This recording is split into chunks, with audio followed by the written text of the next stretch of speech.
प्रेक्षकांचं पुन्हा एकदा स्वागत.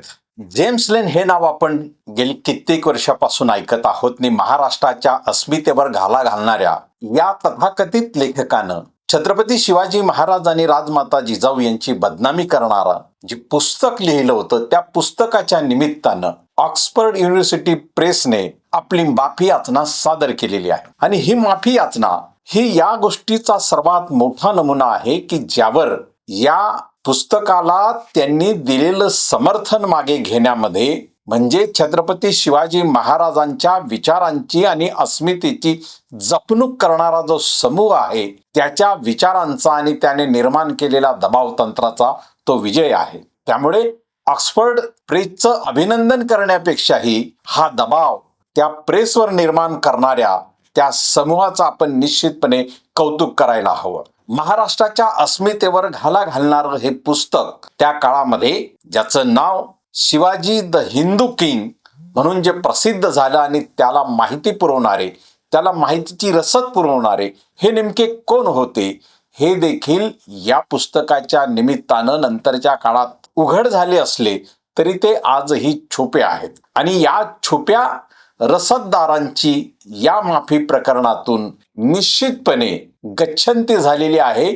त्यांच्या पराभवावर शिक्कामोर्तब झालेला आहे. छत्रपती शिवाजी महाराजांनी या राज्यातील सर्व जाती समूहांच्या मावळ्यांना घेऊन आपलं स्वराज्य निर्माण केलं आणि हे स्वराज्य या त्यांच्या राज्य व्यवस्थेमध्ये सगळ्या दबलेल्या समूहालाही न्याय देणारं आणि खऱ्या अर्थानं प्रत्येकासाठी ज्याचं वर्णन महात्मा ज्योतिबा फुले ज्या छत्रपती शिवाजी महाराजांचं वर्णन कुडवाडी भूषण म्हणून करतात ते उगाच नव्हे, कारण सर्व बहुजन समाज ज्याला आज आपण म्हणतो त्या समाजातल्या त्या जातींच्या मावळ्यांना घेऊन छत्रपती शिवाजी महाराजांनी या देशातल्या तथाकथित सांस्कृतिक व्यवस्थेला आणि या देशातल्या शोषणकारी राज्य व्यवस्थेला पराभूत करून, नेस्तनाबूत करून आपली स्वतःची बहुजनांची भूषण असणारी अशी राज्य व्यवस्था निर्माण केली. आणि या राज्य व्यवस्थेने जो इतिहास निर्माण केला त्या इतिहासाची पाळंमुळं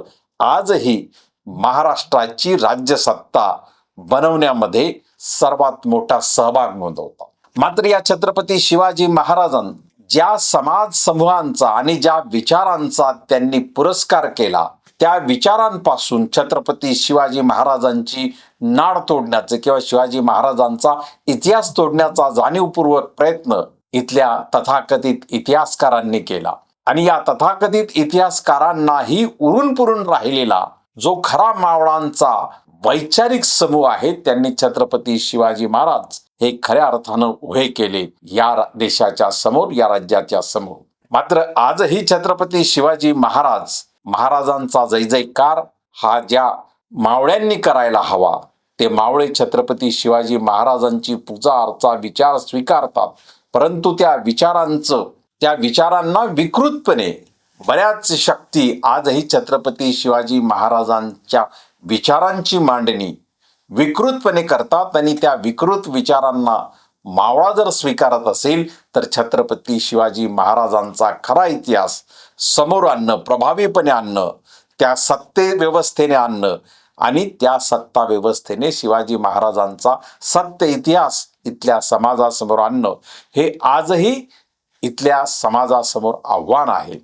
त्यामुळे छत्रपती शिवाजी महाराजांच्या संदर्भातल्या पुस्तकाची माफी याचना ऑक्सफर्ड प्रेसने जरी केलेली असली तरी अजूनही काही आव्हानं निश्चितपणे आपल्या समोर आहेत. कुडवाडी भूषण छत्रपती शिवाजी महाराज जे या देशात या व्यवस्थेतील शेतकऱ्यांचा, बहुजनांचा, या देशातील स्त्रियांचा जो सन्मान करतात त्या सन्मानाला इतिहासामध्ये तोड नाही. परंतु आज आपण पुन्हा ज्या व्यवस्थेकडे वळत आहोत ती छत्रपती शिवाजी महाराजांनी निर्माण केलेल्या व्यवस्थेपासून लांब जाणारी व्यवस्था पुन्हा त्यांच्या नावानेच राज्य करणारे राज्यकर्ते आणू पाहत आहेत का, हा देखील आपल्या समोर एक कळीचा मुद्दा म्हणून उभा आहे. आणि एक शिवप्रेमी, एक शिवविचारांचे रक्षक, एक शिवविचार किंवा छत्रपती शिवाजी महाराजांचा इतिहासाचा जाणकार म्हणून आपल्या समोर आजही हे आव्हान ठामपणे उभं आहे. त्यामुळे ऑक्सफर्ड प्रेसने केलेली माफी याचना पुन्हा एक बळ देऊन जात आहे छत्रपती शिवाजी महाराजांच्या त्या वैचारिक मावळ्या समूहाला की आता छत्रपती शिवाजी महाराजांच्या विषयी चुकीची रसद पुरवणाऱ्या शक्ती पराभूत झालेल्या आहेत आणि पुन्हा एकदा छत्रपती शिवाजी महाराजांचं वैचारिक उत्थान या महाराष्ट्राच्या पार्श्वभूमीवर घेऊन या वैचारिक मावळ्यांनी आता पुढे सरसावायला हवं. हीच या ऑक्सफर्ड प्रेसने माफी याचना केलेल्या निमित्तानं आपण खरं तर निर्धार केला पाहिजे आणि या निर्धारानं आपण पुढे गेलं पाहिजे. धन्यवाद. हा व्हिडिओ आपल्याला आवडला तर लाईक करा, शेअर करा आणि आमचं चॅनल सबस्क्राईब देखील करा.